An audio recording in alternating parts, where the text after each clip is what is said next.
نبی کریم صلی اللہ علیہ وآلہ وسلم کا فرمان عالی شان ہے، انما بعثت معلما، بے شک مجھے معلم بنا کر بھیجا گیا ہے۔ استاد بادشاہ نہیں ہوتا لیکن بادشاہ بنا ضرور دیتا ہے۔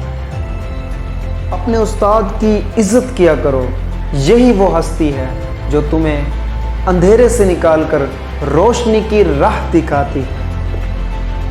اور اپنے استاد کی عزت کرنا سیکھو، کیونکہ آج جو تم عبارت پڑھنے کے قابل ہو یہ انہی کی وجہ سے ہے۔ یہ جو تمہاری درس گاہوں میں استاد ہوتے ہیں، یہ جو تمہاری درس گاہوں میں استاد ہوتے ہیں، حقیقت میں یہی وہ لوگ ہیں جو قوم کی بنیاد ہوتے ہیں۔ استاد وہ چراغ ہے جو دنیا کو روشن کرنے کے لیے خود جلتا ہے۔ اپنے استاد کی قدر کریں۔ استاد وہ پھول ہے جو کانٹوں کے درمیان رہ کر بھی دوسروں کو خوشبو دیتا ہے۔ اگر تم ایک بادشاہ ہو تو اپنے استاد اور اپنے والد کی تعظیم میں کھڑے ہو جایا کرو۔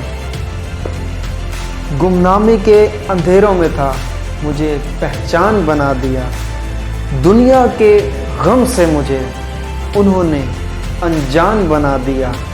ان کی ایسی مہربانی ہوئی کہ استاد جی نے مجھے ایک اچھا انسان بنا دیا۔ اور آخر میں ایک بات کہنا چاہوں گا کہ استاد ہونا کوئی آسان نہیں۔ تھکے بغیر، رکے بغیر، تنقید کی پرواہ کیے بغیر، صلے کی تمنا کیے بغیر، ہر حالت میں، ہر موسم میں چہرے پر مسکراہٹ، لبوں پر دعا اور مسلسل چلتے رہنے کا نام استاد ہے۔